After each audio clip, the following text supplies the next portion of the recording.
A ver si le damos a osmolaridad completo.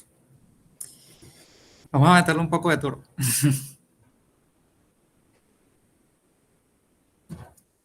Vamos ahora a hablar de otro tipo de transporte que es distinto, que es la ósmosis. Vamos a hablar ahora de la ósmosis. Pero antes de hablar de la ósmosis, voy a presentar para que se vea mejor.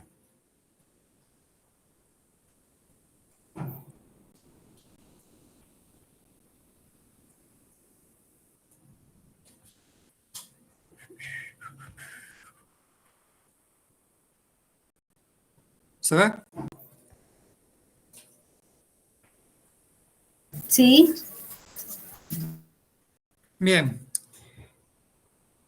Vamos a hablar ahora de la ósmosis. Entonces, pero antes de definir ósmosis, vamos a ver varios conceptos que son el de osmolaridad y osmolalidad. Estos términos los deben haber visto en química general. Voy a activar el puntero. Estos términos los deben haber visto en química general. Pero vamos a hacer un repaso. El osmol no es más que el mol multiplicado por el número de partículas. Es decir, el osmol nos va a indicar el número de partículas osmóticamente activas en una solución. ¿Qué quiere decir esto? Supongamos que tenemos cloruro de sodio en una cucharita, un mol de cloruro de sodio en una cucharita. Entonces las disolvemos en un vaso precipitado y al disolverse en el vaso de precipitado que contiene agua, se va a disociar en dos iones, sodio y cloro.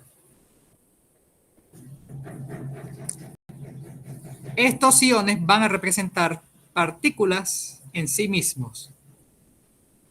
Vamos a tener una partícula de sodio y una partícula de cloruro. Entonces, en sí, la solución va a contener dos partículas. Entonces, cuando les hacemos referencia a número de partículas, estamos haciendo referencia a las partículas disueltas que hay en la solución, una vez que ya ocurrió la disociación. Entonces, ¿cómo se mide eso? Eso se mide a través de los mol, que no es más que multiplicar el mol del soluto por el número de partículas en que se disocia ese soluto. Si, por ejemplo, yo creo que tengo el ejemplo aquí. Si, por ejemplo, ese mol fuera de glucosa, la glucosa no se disocia en ninguna otra partícula, porque la glucosa se mantiene como glucosa al disolverse en agua. Por lo tanto, en este caso vamos a tener que un mol de glucosa multiplicado por el número de partículas en que se disocia, que es 1, es igual, su osmol es igual a 1. Mientras que en el caso del cloruro de sodio, como se disocia en una, dos partículas, al multiplicarlo por el mol que yo disolví en la solución, en un litro de solución, bueno, ahorita no, en que yo disolví en la solución, al multiplicarlo, ahora voy a tener 2 osmol. ¿Quedó claro hasta aquí? Eso es el osmol. Osmol me indica número de partículas disueltas en solución, ¿sí? ¿Y cómo se calcula el número de partículas? Mol por el número de partículas en que se disocia la sustancia. Si no se disocia, su número de partículas es 1, porque no se disocia en nada. Si se disocia, su número de partículas es, en este caso, cloruro de sodio, 2. Si fuera, por ejemplo, cloruro de calcio, el cloruro de calcio es KCl2. Al disociarse en solución, se disocia en calcio 2 positivo y 2 partículas de cloruro cargado negativamente. En el caso del cloruro de sodio, se disocia en 3 partículas. Por lo tanto, N para el cloruro de calcio sería 3. En el caso del cloruro de sodio, es 1. En el caso de la glucosa es, 2. En el caso de la glucosa es 1. Bien, este es el osmol. ¿Para qué me va a servir ese osmol? Ese osmol vamos a utilizarlo en dos términos de concentración, que son la osmolaridad y la osmolalidad. La osmolaridad no es más que osmol sobre el volumen en litros de la solución. Y la osmolalidad es osmol sobre el peso en kilogramos de la solución. Y otra manera de obtenerlo es simplemente multiplicar la molaridad de la solución por el número de partículas en que se disuelven. Igual aquí, la osmolaridad no es más que la molalidad multiplicado por el número de partículas que hay presentes en la solución. Por lo tanto,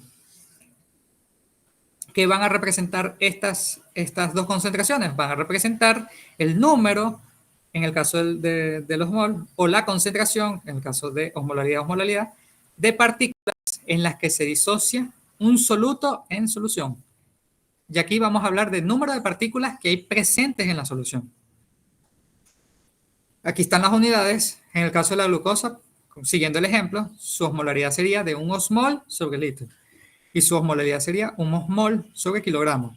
En el caso del cloruro de sodio, sería 2 osmol sobre litro. La osmolaridad sería 2 osmol sobre kilogramo. ¿Quedó claro hasta aquí? Para calcular osmolaridad con molaridad. Para calcular osmolaridad, molalidad. ¿Vamos bien aquí?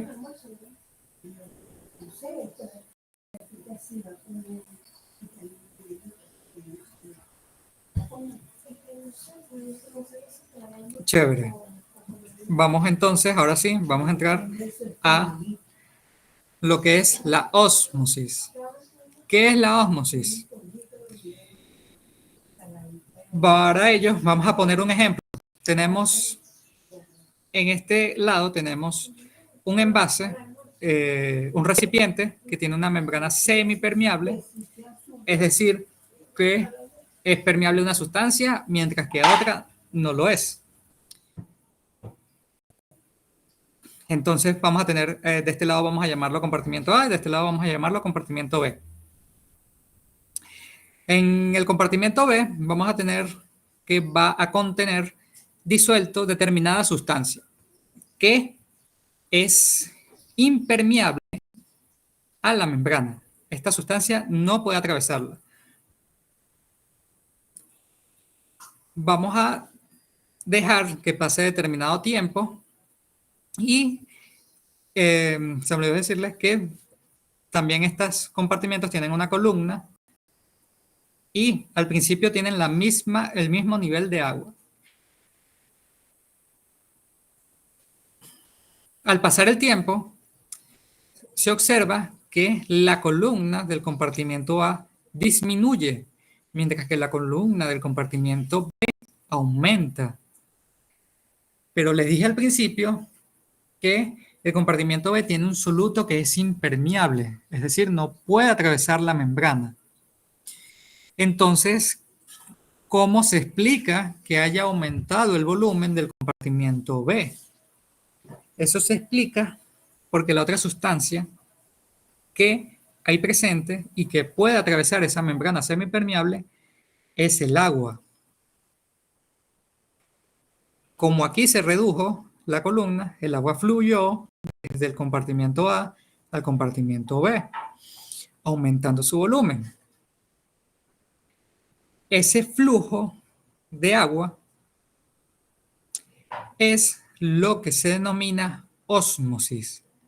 La ósmosis, entonces, aquí está la definición, es el flujo neto de agua a través de una membrana semipermeable por diferencias de presiones osmóticas. Si se fijan en esta ampliación, es el flujo neto de agua Sí, aquí está el soluto que es impermeable, que no puede atravesar la membrana. El verde son las moléculas de agua. Si se fijan, hay tanto flujo unidireccional del compartimento B al compartimento A. Y hay flujo del unidireccional del compartimento 1 al compartimento 2. Pero hay mayor flujo de moléculas de agua desde el compartimento A. Hay 1, 2, 3, mientras que en el compartimento B solo está fluyendo una molécula de agua. Por lo tanto, el flujo neto es desde el 1 al 2 o desde el B al A. Flujo neto de agua. Aquí en la ósmosis solo se mueve el agua a través de una membrana semipermeable. ¿Por qué tiene que ser específicamente una membrana semipermeable? Porque es la presencia de solutos que no pueden atravesarla lo que va a determinar el flujo de agua. ¿Para qué? Para igualar las presiones osmóticas a ambos lados de la membrana. Por lo tanto, es las diferencias de presiones osmóticas lo que determina el flujo neto de agua. Pero, ¿qué es una presión osmótica? ¿Qué es la presión osmótica? Mismo ejemplo, pero en este caso, el compartimiento número 2 va a contener un pistón.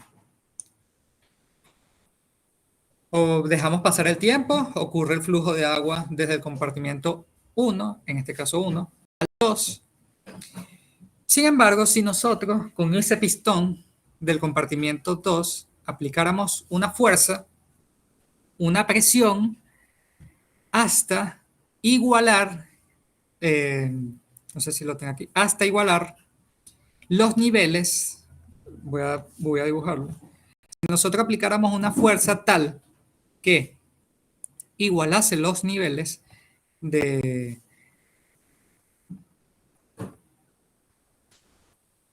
igualase los niveles a los que se encontraba originalmente el agua. Disculpen.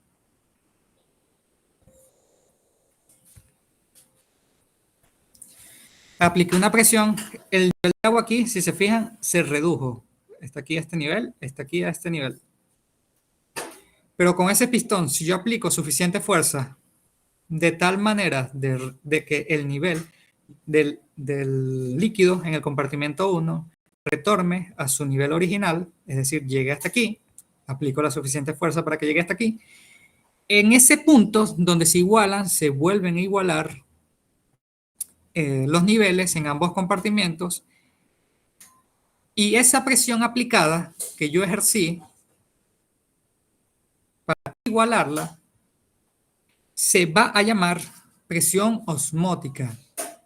Es decir, la vamos a definir como presión osmótica. Es la presión necesaria para detener el flujo neto de agua a través de una membrana semipermeable. Detener. ¿Por qué? Porque yo al aplicar la presión, el flujo inicial que había desde el compartimento 1 al compartimento 2, cada vez se va reduciendo hasta que llega un punto en donde el flujo que hay de aquí hasta acá, de este lado a este lado, y en ambos sentidos, es tal que el flujo neto se vuelve cero. Entonces, presión osmótica es la presión necesaria para detener el flujo neto de agua a través de una membrana semipermeable. ¿Me expliqué con este concepto?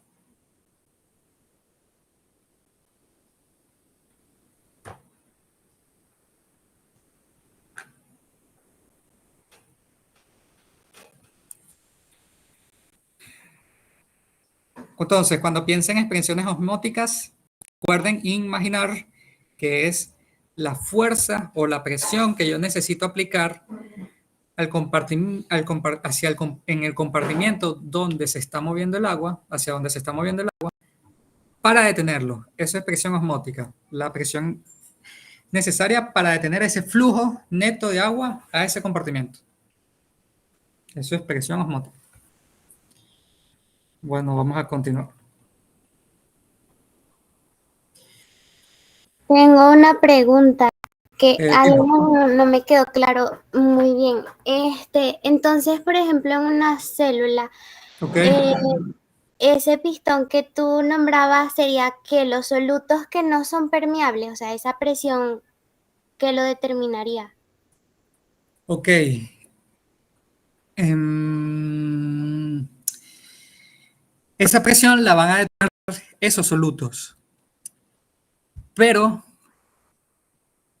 debes pensarla como la presión que esos solutos ejercen, tal que impiden el flujo neto del agua. No, la reformulo lo que dije.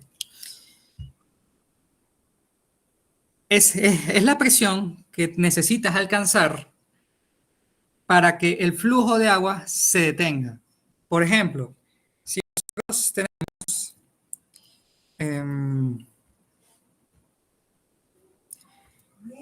por ejemplo, es que no tengo la imagen. Bueno, si nosotros tenemos que en creo, vamos a verla con esta pequeña de acá. Si nosotros tenemos un soluto en el compartimento B, ese soluto va a ejercer una determinada, un determinado efecto que va a permitir el libre paso de las moléculas del compartimiento A al compartimiento B. Sin embargo, la presión que debe haber en el compartimiento B debe ser tal, es que mejor te lo explico con la fórmula. Lo que ¿No? pasa es que a nivel de la célula no hay algo que te ejerza ese pistón, la función de pistón. Esos son como experimentos que hacen para estudiar la presión osmótica. Ya esos valores te los van a dar en los ejercicios. Pero tienes que entender que la presión osmótica como un concepto es aquella fuerza que tú necesitas para disminuir el paso de agua por la membrana. Hay compartimientos que tienen una mayor presión osmótica y otras que lo tienen menos, pero son estudios que han hecho, pues.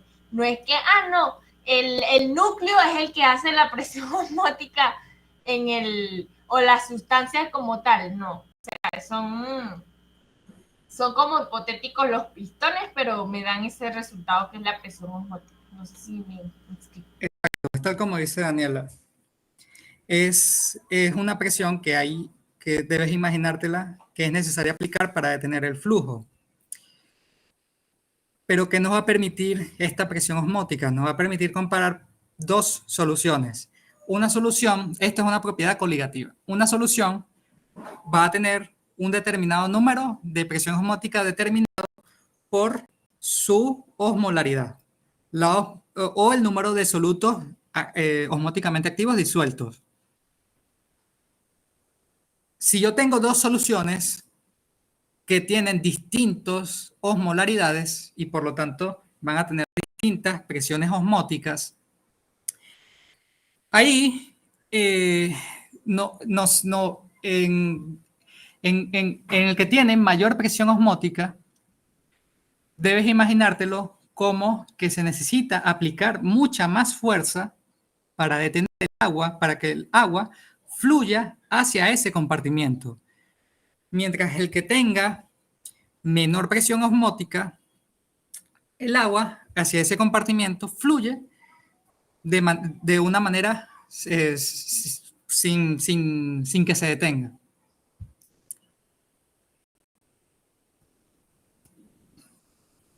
Sí, creo que mejor se los explicó mejor Daniela.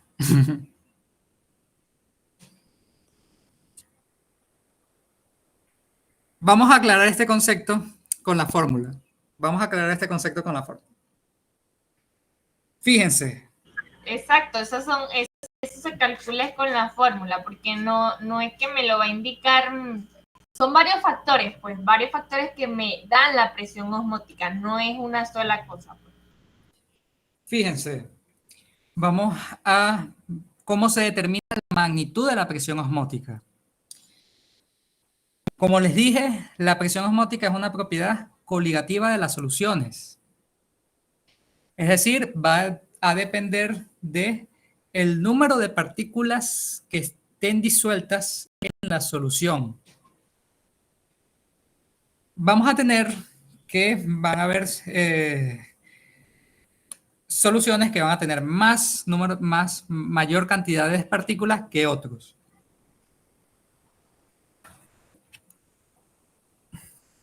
Esta es la fórmula de presión osmótica. Presión osmótica va a ser igual a R, que es la constante de los gases, T, que es la temperatura, por la osmolaridad por sigma. Pero vamos a ir por partes. Con esta fórmula de acá se determina la presión osmótica. R es una constante, que es la constante de los gases ideales, que es 0,082 litros por atmósfera entre Kelvin por mol.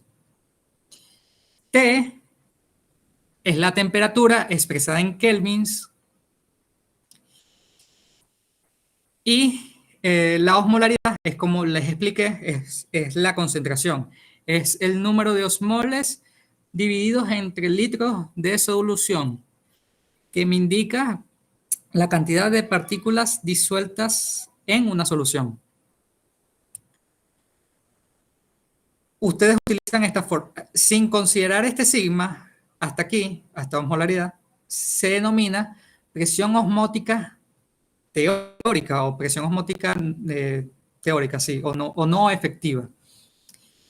Sin embargo, hay que considerar otro factor en la presión osmótica, que es el coeficiente de reflexión, que se denota con un sigma, el coeficiente de reflexión. Este coeficiente de reflexión indica la impermeabilidad de la sustancia. Un coeficiente de reflexión de 1 significa que la sustancia es totalmente impermeable. Coeficiente de reflexión 1, sustancia totalmente impermeable. Coeficiente de reflexión 0 va a indicar que la sustancia es totalmente permeable.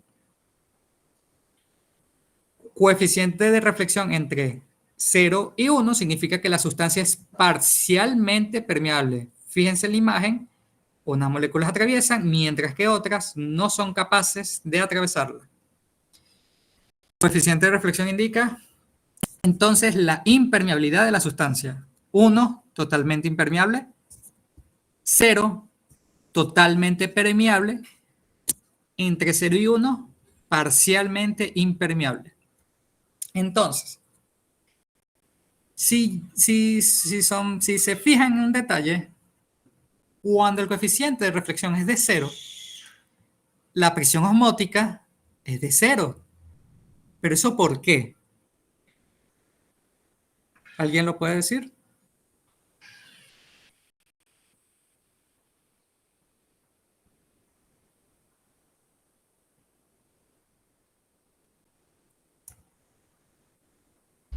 ¿Puedes repetir la pregunta? Cuando el coeficiente de reflexión es de 0, coeficiente de reflexión de 0, sustancia totalmente permeable, ¿por qué la presión osmótica es de 0?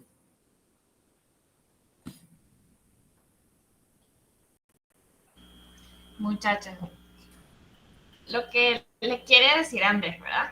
Ustedes saben que la presión osmótica, ya sabemos el concepto. Pero cuando los investigadores estaban haciendo sus estudios para determinar esa presión osmótica, ¿verdad? Ellos hicieron principalmente una fórmula, que es la de RT por osmolaridad. Esa yo no se la quise poner en el formulario porque no es la que se utiliza. La R es una constante y la temperatura, o sea, en Kelvin T, ellos pensaban que la presión osmótica dependía solamente de estos tres factores, de R, que era la constante, la temperatura y la osmolaridad. Pero ellos se dieron cuenta que no todas las sustancias atravesaban la membrana igual. Entonces, no podía haber una presión osmótica que dependa nada más de eso, porque no todas las sustancias tenían la misma permeabilidad, la misma liposolubilidad. Entonces, decidieron, o sea, investigando, crearon el coeficiente de reflexión. Entonces, ese coeficiente de reflexión, ¿qué me indica a mí? La capacidad que tiene o no esa molécula de atravesar la membrana. Si no la atraviesa nada, es decir, es como que se refleja más, ¿verdad? Se choca más con la membrana y el coeficiente de reflexión es 1. Pero si pasa totalmente a la membrana, ¿verdad? Esa sustancia es muy liposoluble, por ejemplo, entonces no va a haber coeficiente de reflexión porque no se va a reflejar, entiéndanlo así. El coeficiente de reflexión me explica cuánto chocan las moléculas con la membrana o si son capaces de atravesarla. Si hay moléculas que pueden atravesarla, pero no del todo, es decir, como de 50 me pasan 25, por ejemplo, o me pasa el 50%, el 30% de las moléculas, yo sé que no es totalmente permeable porque no tiene un coeficiente de reflexión de 0, pero tampoco es tan impermeable para tener un coeficiente de reflexión de 1. Entonces, ahí es cuando yo digo que el coeficiente de reflexión está entre 0 y 1, porque no es ni 0 ni es 1. Hay una parte que pasa, pero hay otra parte que no. ¿Me entienden?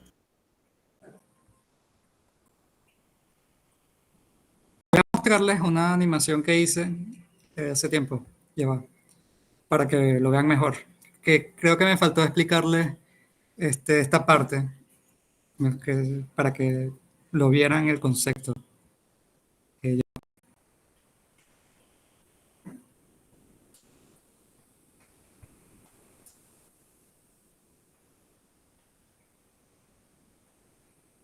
Sí, por eso es que hay sustancias que están a la misma temperatura, tienen la misma molaridad, pero no tienen la misma presión osmótica, porque existe el coeficiente de reflexión. Y eso es particular de cada partícula, de cada sustancia. No hay sustancias, pueden haber sustancias que tengan el mismo coeficiente, pero es muy poco común, pues. La mayoría de las sustancias tienen diferentes coeficientes de reflexión. Es más, la doctora Santelis en la clase da como una lista y un ejemplo de la urea. No sé si han visto esa clase. Es esa parte de lo que les estoy explicando aquí. Ajá, fíjense, ¿están viendo la presentación?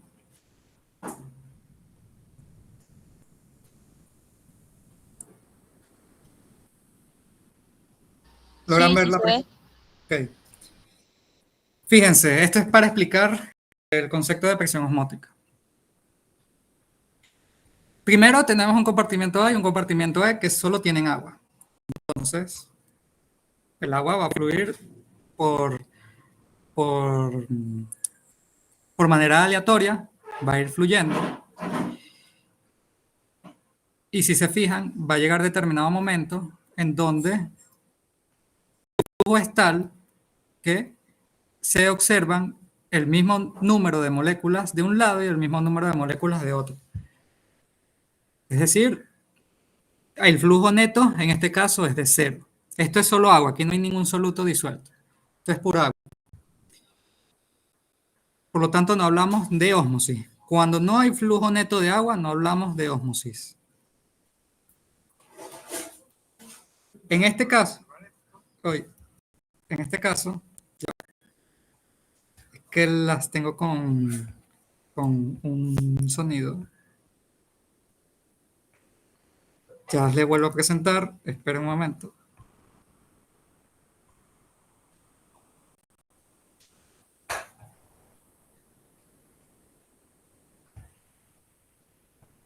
Ok.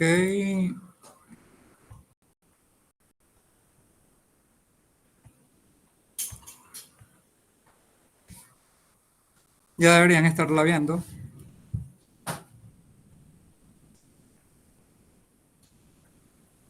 Esto era entonces solo agua moviéndose de un lado a otro. Y esto es tal como les dije, llega un momento en el tiempo en donde el flujo neto es 0, es decir, el flujo unidireccional hacia un lado es igual que el flujo unidireccional hacia el otro lado. Pero ¿qué pasa cuando hay un soluto en uno de los compartimientos? ¿Qué efecto hace ese soluto que es impermeable en la membrana? Que es impermeable a la membrana plasmática. ¿Qué hace? Va a ejercer varios efectos. Entre ellos, los que podemos destacar son, tenemos que puede atraer a las moléculas de agua. Por lo tanto, la probabilidad de que las moléculas de agua pasen del compartimento, en este caso A, al B, va a ser menor. ¿Qué puede pasar también? Que impidan por choque cinético el paso de las moléculas del compartimento de agua del compartimento A al compartimento B, como observaron. Entonces puede atraer o puede impedir el choque. Por lo tanto, a nivel de la membrana va a haber menos moléculas de agua disponibles para el paso, en este caso, del compartimento A. Voy a poner el puntero. Del compartimento A al compartimento B. Va a haber menos moléculas. Fíjense, solo quedó una libre. El soluto impidió el paso de esta y de esta, pero esta quedó libre para difusión. Y por lo tanto, tenemos que va a haber un flujo neto de agua, de moléculas de agua, desde el compartimento B al A. ¿Por qué? Porque ellas se van a seguir moviendo. Pero va a haber menos flujo desde A, tiene una, a B. De aquí se va a mover una, pero de aquí, del B a la, se pueden mover dos.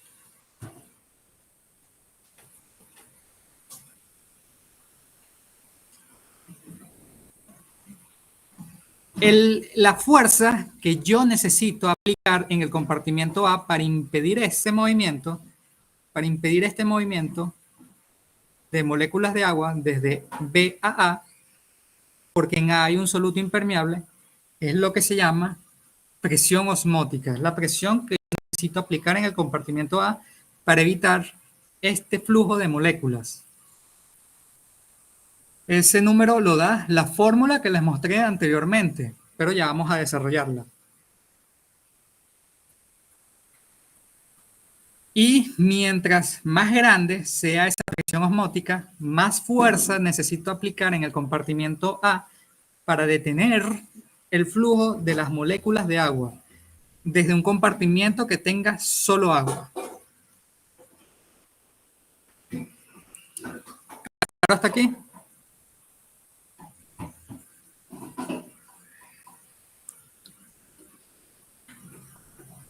Ahora, esto es lo del pistón que les decía. Fíjense, vamos a aplicar presión en el compartimento A. Una presión, al principio es cero esa presión. Vamos a aplicar la presión y ahora vamos a poner el eje Y. Fíjense lo que pasa con las moléculas de agua cuando se aplica la presión. Aplicamos la presión y el flujo de agua del compartimento B se detiene cuando llegamos a determinado punto de presión. Ese punto de presión, por ejemplo, 50.84 atmósferas, se llama presión osmótica. El punto donde se detiene el flujo de moléculas de agua del compartimento B al compartimento A. Ese punto se llama presión osmótica. Su magnitud de cuánto es nos las da la fórmula, que ya la vamos a explicar. En este caso, de este ejemplo, sería 50.84 atmósferas, suponiendo que el soluto tenga 2 mol sea de 2, su osmolaridad sea de 2. Aquí está, aquí se los puse como un ejemplo, pero ya vamos a ver los ejercicios. Esto era otra cosa que hice. Y fíjense el coeficiente de reflexión. En este caso, el coeficiente de reflexión es 1. ¿Qué quiere indicar ese 1? Que es totalmente impermeable el soluto. El soluto no atraviesa la membrana, no la atravesó. Se quedó en el compartimento A todo este tiempo. Hasta aquí comprendido el concepto de presión osmótica. La presión osmótica la crea el soluto disuelto en el compartimiento y determina su magnitud por los factores que les expliqué aquí, ya sea que atraiga las moléculas de agua o impida el paso de moléculas de agua hacia el otro compartimiento. Esa presión osmótica la crea la disolución de ese soluto por esos dos factores. Disminuye la presión o las probabilidades de que las moléculas de agua pasen de este compartimiento a este compartimiento. Y si se disminuyen las probabilidades de que pase de aquí a aquí, se disminuye el flujo que hay de aquí, del compartimento A al compartimento B. Pero si se disminuye el flujo de A a B, el de B se mantuvo igual, entonces va a haber un flujo neto de, en este caso agua, de B a A. ¿Me expliqué?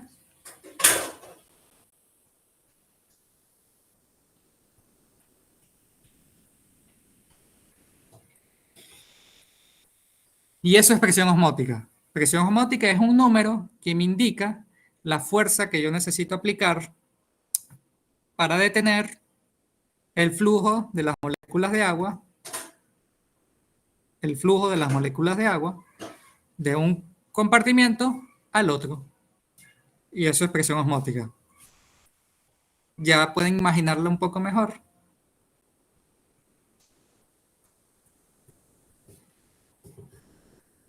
Claro, no es que en la célula va a haber un pistón que va a impedir el paso de un lugar al otro, sino que,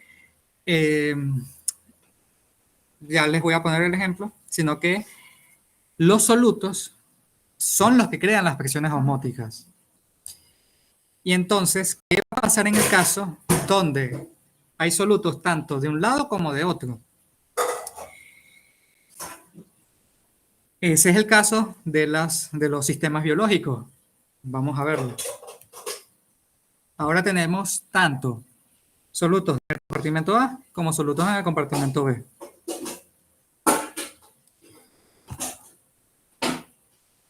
Fíjense. Aquí igualmente hicimos el ejercicio mental de calcular la presión osmótica en el compartimento A. De nuevo, la presión osmótica es la fuerza que yo necesito para detener el flujo de moléculas de un compartimento al otro. Misma situación en el compartimento B. Pero en este caso, en el compartimento A y en el compartimento B, las presiones osmóticas son distintas. Como las presiones osmóticas son distintas, ¿hacia dónde creen que va a ir el agua?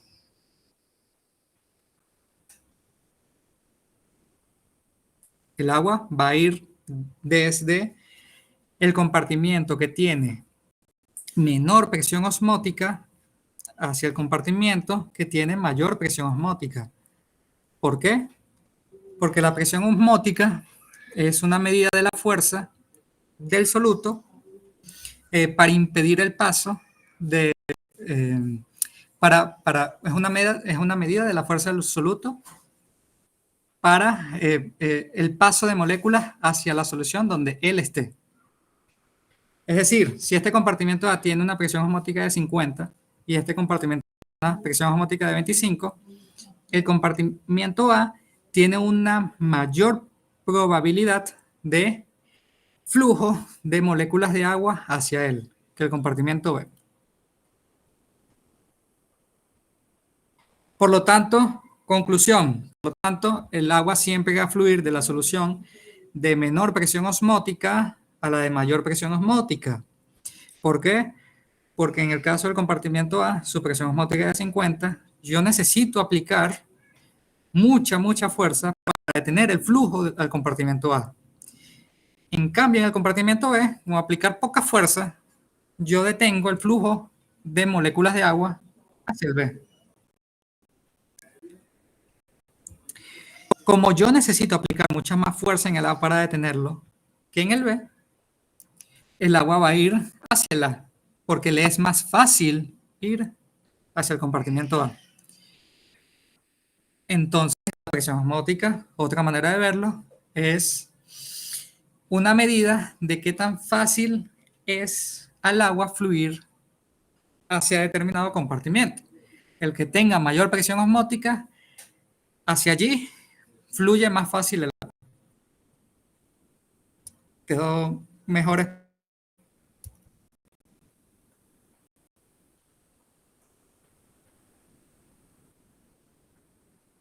Sí, mucho mejor. Gracias. También sepan que depende de la molaridad de los solutos, porque el que tenga mayor molaridad, pues mayor presión osmótica.